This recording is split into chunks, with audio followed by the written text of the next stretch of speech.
Alors c'est avec une grande émotion que je m'adresse à vous, sensible à l'honneur que représente ma présence ici, grâce à l'invitation des organisateurs du Congrès international de la PAC.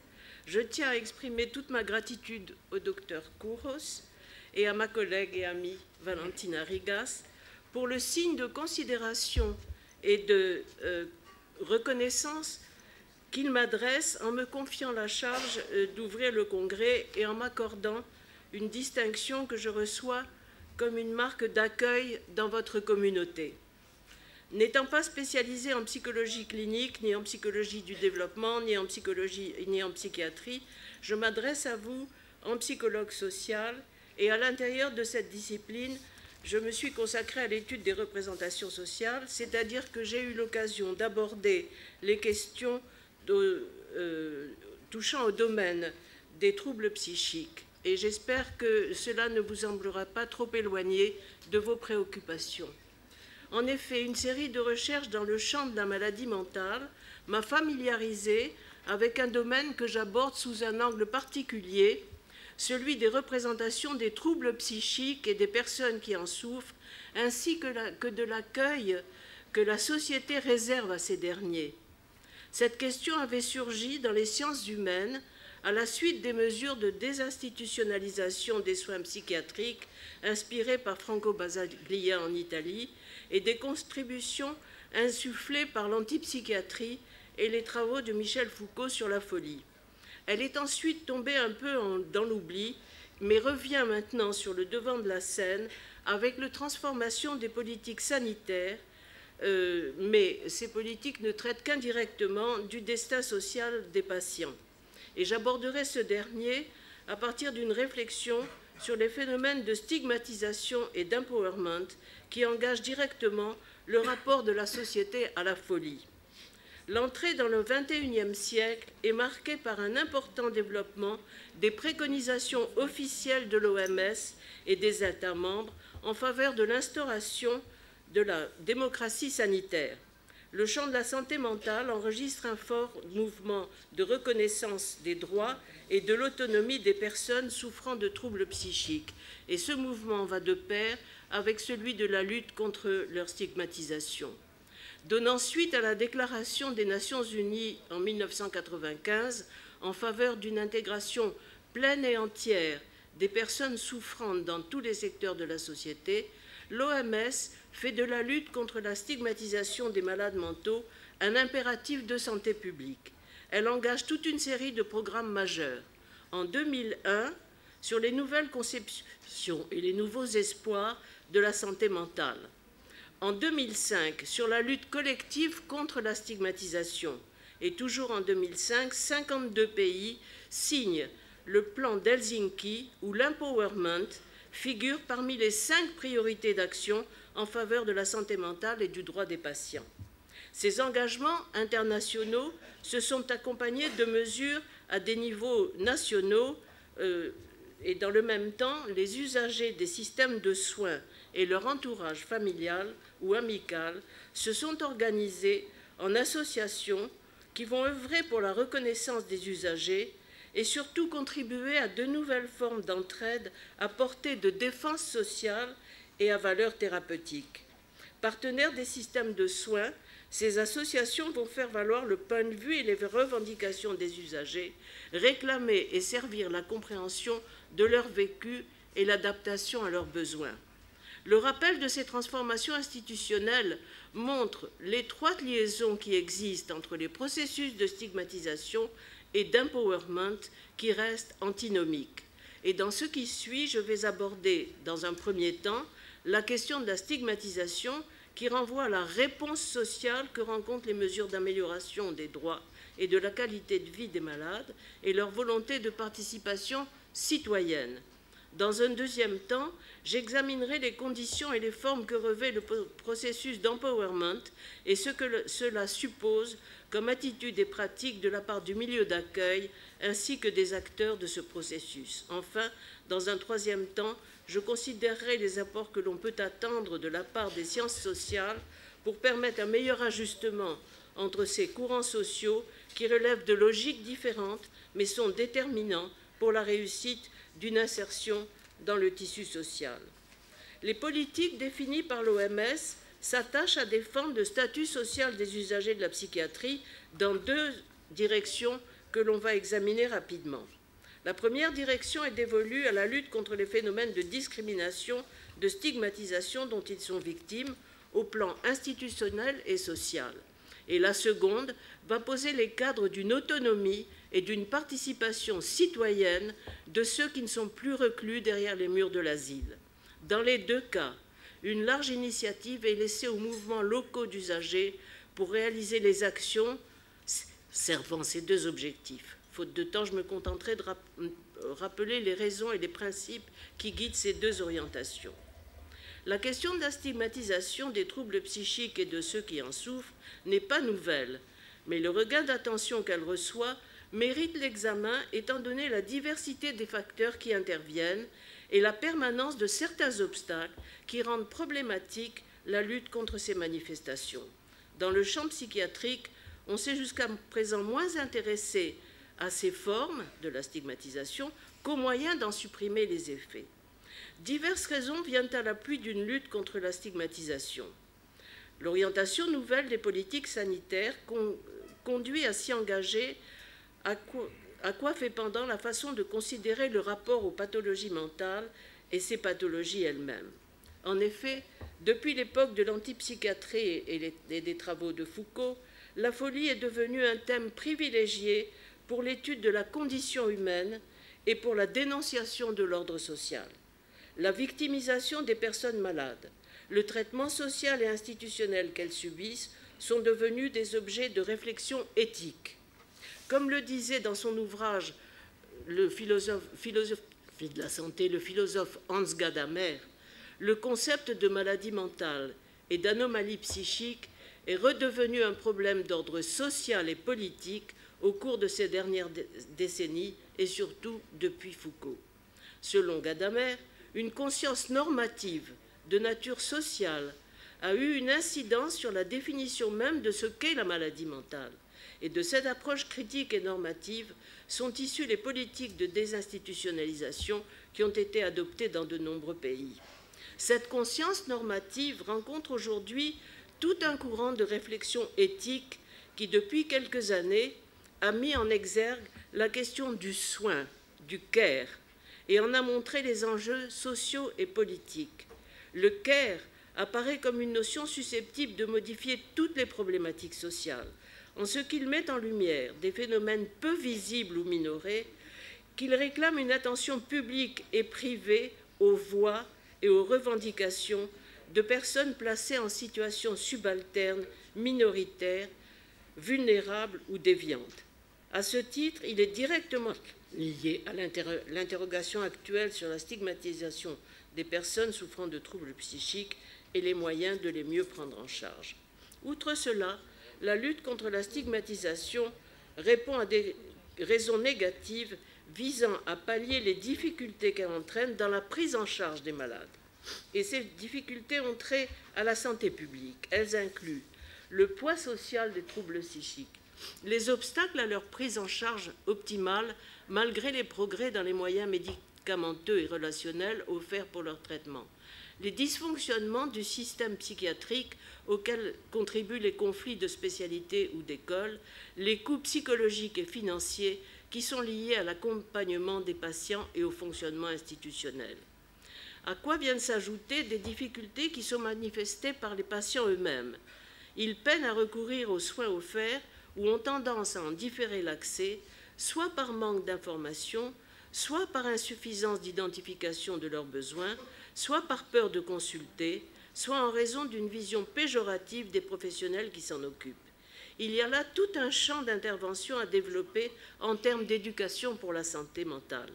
Ces réticences renvoient aussi à l'impact négatif des attitudes sociales à l'égard de la maladie mentale qui entravent le recours aux soins par peur d'être catégorisés négativement malgré l'efficacité des traitements. Dans la plupart des cas, la responsabilité de la société revient comme un leitmotiv sous-jacent ou explicite dans l'ensemble des analyses qui sont consacrées à la prise en charge des troubles psychiques et à la stigmatisation. Apparaît ainsi un nouveau problème de santé publique directement dépendant du regard que la société porte sur les troubles psychiques. Désormais, on va attribuer des conséquences délétères ou pathologiques à ce regard, faisant de la lutte contre la stigmatisation un impératif majeur pour la santé publique. Parallèlement, se dessine une mobilisation en faveur de l'empowerment, associant les patients, leurs familles, les professionnels et les aidants. Cette notion trouve ses origines dans les études de communauté qui avaient une connotation nettement politique. Tel est le cas du mouvement d'idées animé par Paulo Freire au Brésil, qui a essaimé dans les pays latino-américains, ou des travaux américains qui ont traité des groupes subalternes, afro-américains, femmes, etc., et qui se sont élevés contre l'exercice traditionnel de la psychiatrie ou de la psychologie en faveur de prise en charge communautaire. Ce mouvement a trouvé un écho important, particulièrement en Espagne et au Portugal, en Angleterre et en France, avec une application dans les systèmes de prise en charge extra-hospitalière qui engagent les municipalités. On retrouve une connotation politique dans la définition qui est retenue par les instances internationales ou les militants des associations d'usagers du système de santé mentale. Selon Domri, l'empowerment fait référence au niveau de choix, de décision, d'influence et de contrôle que les usagers des services de santé mentale peuvent exercer sur les événements de leur vie. La clé de l'empowerment se trouve dans la transformation des rapports de force et des relations de pouvoir entre les individus, les groupes, les services et les gouvernements. S'il n'existe pas de traduction aisée de ce terme dans d'autres langues, en français, en grec, je pense peut-être en allemand, je ne sais pas, qui rendent correctement le sens du mot empowerment, certains groupes utilisent des équivalences qui font également apparaître une dimension politique à travers des expressions comme pouvoir d'agir, capacité d'agir, autonomisation et émancipation. Par ailleurs, la notion a une dimension dynamique dans la mesure où elle implique une transformation des relations établies avec et par les personnes ayant un statut vulnérable ou étant victimes d'oppression ou d'injustice. Elle renvoie à des étapes par lesquelles un individu ou une collectivité conquiert un pouvoir et la capacité de l'exercer. Dans le cas de la santé mentale, comme dans tous les cas touchant au domaine sanitaire, va correspondre à ce pouvoir la reconnaissance du savoir expérientiel acquis par les malades, celle de ses compétences et de ses savoir-faire qui s'exercent dans des domaines divers. Il en résulte une importance accordée à une perspective éducative favorisant, par une formation tout au long de la vie, l'autonomie des usagers, non seulement dans la gestion de leur affection, mais également dans celle de la relation avec l'entourage personnel, professionnel ou professionnel. Cette perspective substitue à la notion de guérison celle de rétablissement, recovery, et met l'accent sur le travail que suppose l'autonomie d'une telle gestion. Pour certains, on serait avec l'empowerment en présence d'un concept parapluie dont la variété des déclinaisons tient au fait que ces acceptions sont étroitement liées à des pratiques multiformes qui ne cessent d'évoluer pour approcher au mieux des processus ayant pour siège des milieux institutionnels ou communautaires et où les interventions viennent produire des changements. Figer l'empowerment dans une définition rigide serait contre-productif et en contradiction avec l'enrichissement lié à l'évolution des pratiques. Il n'en reste pas moins que l'on veut dégager les indicateurs, les facteurs, les conditions qui sont susceptibles, via l'empowerment, d'offrir aux personnes de troubles psychiques la possibilité d'exprimer leur potentiel et de faire valoir leurs droits au même titre que tout autre citoyen. En vue de réaliser les conditions d'un empowerment aussi bien individuel qu'organisationnel, sont envisagés des changements à 3 niveaux. Celui des conditions de délivrance des soins, celui des postures des professionnels de santé et celui de l'engagement des usagers et de leur entourage. Par ailleurs, des indicateurs globaux ont été identifiés par la Commission européenne pour l'empowerment en santé mentale concernant les droits humains.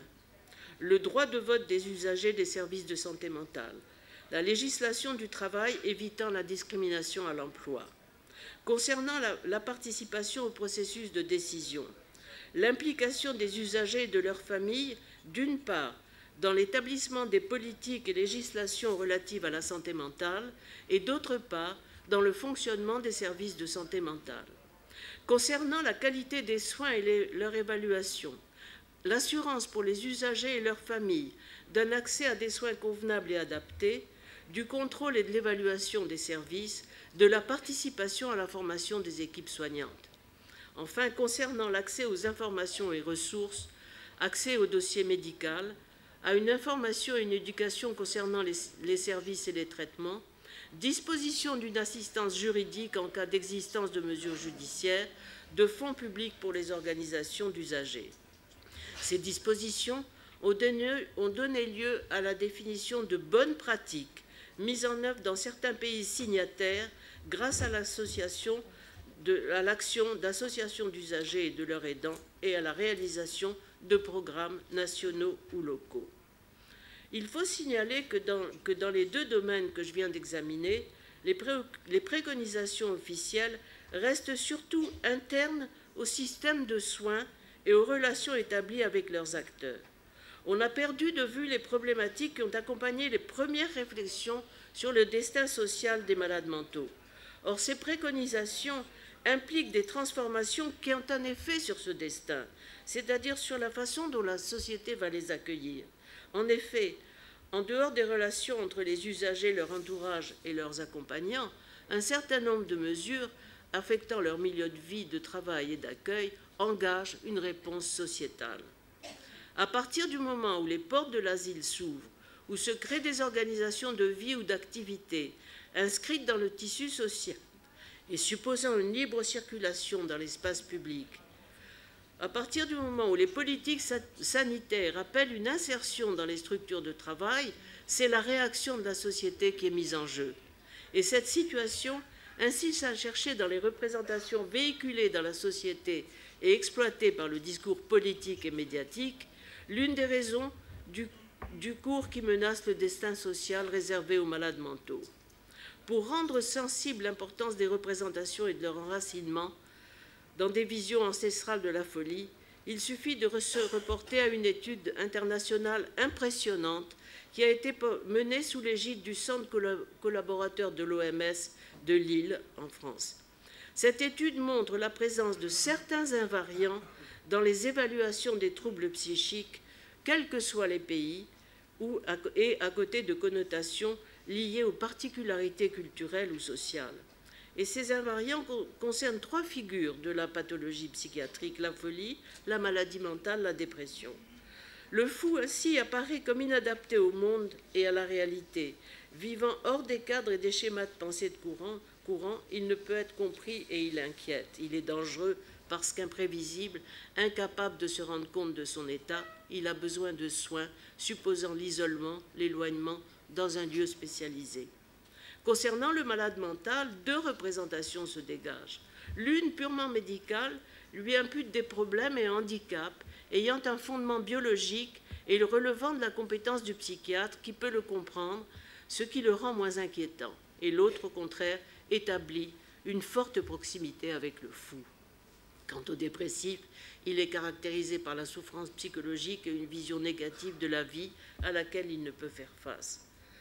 Cependant, ces représentations attribuent partout, de manière consensuelle, aux trois cas, des comportements et des attitudes anomiques ou dangereuses. D'une part, les cas qualifiés de folie ou de maladie mentale sont rangés par plus de 90% des interviewés dans les catégories d'anormal et de dangereux. Et pour plus de 3/4 de la population interrogée, ils ont des comportements violents, meurtres, viols, inceste. Ces résultats sont corroborés par de nombreuses études internationales et longitudinales. Une analyse secondaire menée par le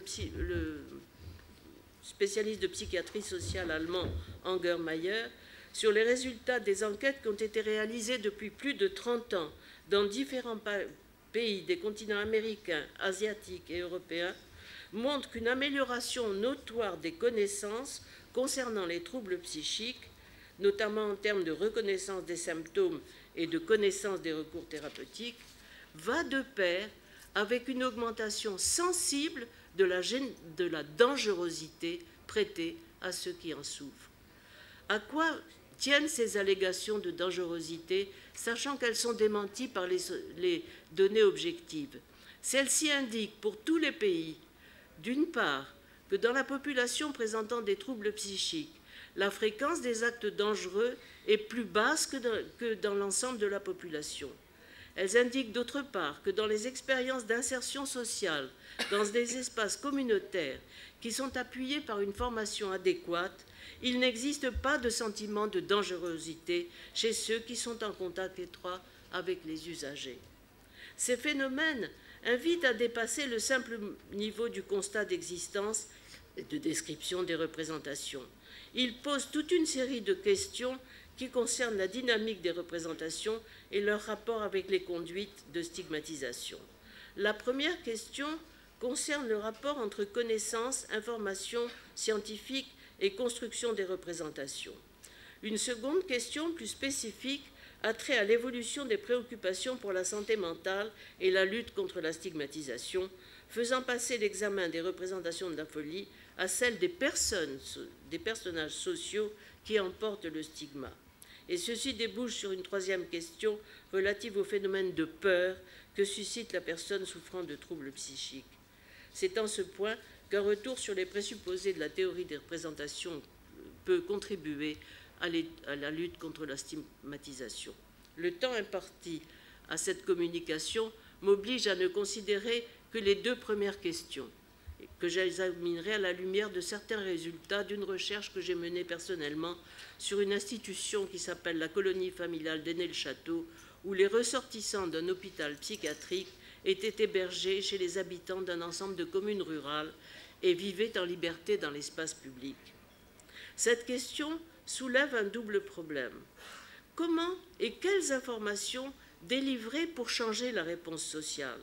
Comment et dans quel contexte sont reçues ces informations? S'il est fondé de dire que l'attitude négative de la société peut être imputée à un manque d'information, encore faut-il reconnaître que les gens mobilisent toujours une forme de savoir pour comprendre les personnes à qui elles ont affaire. Considération qui a une conséquence directe sur la façon de définir quelle information transmettre et comment le faire. Pour illustrer cette remarque, j'examinerai ce qui s'est passé quand le public ne dispose d'aucune information sur les troubles psychiques en m'appuyant sur les observations que j'ai faites à Aîné-le-Château. Dans cette situation, la règle de l'hôpital voulait qu'aucune indication ne soit fournie sur la pathologie des personnes placées. Mais les familles qui les recevaient avaient besoin d'un cadre pour établir leur façon de se comporter vis-à-vis des patients et de les adapter à leur mode de vie. Elles ont donc construit tout un savoir local, transmis de génération en génération, tout en communiquant entre elles et avec les infirmiers. Et ce savoir s'est cristallisé dans un système de représentation où l'on retrouve entre autres la trace de connaissances anciennes. Ainsi, ils faisaient une distinction entre maladie du cerveau et maladie des nerfs. Et cette distinction est apparue comme un thème récurrent pour construire une typologie des malades mentaux. Elle permettait d'opposer l'innocence à la méchanceté, qui sont deux catégories fondées sur une morale religieuse, à laquelle a fait écho la distinction entre arriération et dégénérescence dans les théories psychiatriques qui étaient en vigueur à l'époque de la création de la colonie au début du XXe siècle. Ce cas donne à voir la nécessité dans laquelle on se trouve pour faire face à l'inconnu. Faute d'informations précises, on construit une théorie en s'appuyant sur l'arrière-fond de connaissances dont on dispose. Et si l'information scientifique est un prérequis pour entraver le jeu des savoirs profanes inappropriés, encore faut-il déterminer le type d'information à transmettre et la manière de le faire pour en assurer l'efficacité. Divers travaux menés dans le champ de la santé ont établi que le développement... 3 minutes, oui, ça y est. Oui, presque, oui. Que le développement des connaissances, la diffusion des informations ne sont pas suffisants pour modifier les comportements et les attitudes. L'échec des campagnes réalisées en éducation sanitaire, à commencer par celles concernant le sida, ont montré que la pure information est pratiquement inefficace. Il faut prendre en considération le background dans lequel cette information va s'inscrire et va être interprétée. Pour illustrer ce point, j'emprunterai à Ungermeyer l'exemple de la Mental Health Literacy et l'illusion qu'elle a engendrée dans les milieux psychiatriques. Le concept de Mental Health Literacy a été introduit pour désigner la façon correcte dont le sens commun établit son savoir sur la maladie mentale. Ce savoir inclut l'aptitude à reconnaître des désordres spécifiques, trouver des sources d'information, connaître les facteurs de risque et les causes de troubles psychiques. Ce savoir correct correspondrait à celui des experts. Et cela conduit les milieux psychiatriques à croire que le changement de représentation de la maladie mentale dans les milieux experts peut avoir, en se diffusant, un effet positif sur le rapport aux personnes souffrant de troubles psychiques.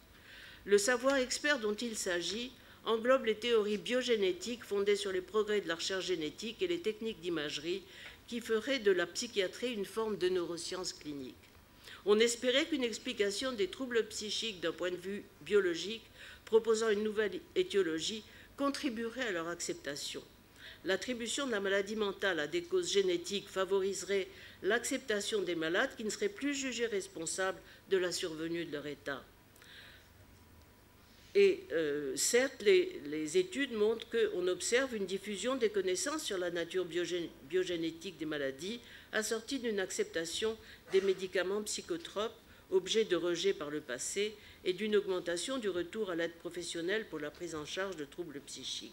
Néanmoins, elles mettent aussi en évidence une augmentation de la crainte des personnes qui en sont atteintes et de la distance sociale observée à leur égard. Comme le dit Ungermeyer, l'idée qu'une personne souffre d'une maladie du cerveau semble s'accompagner de l'idée que celle-ci a perdu le contrôle de son comportement et elle sera considérée comme imprévisible, voire dangereuse. On retrouve aujourd'hui les mêmes schémas que ceux que j'ai trouvés par le passé à propos de la maladie mentale.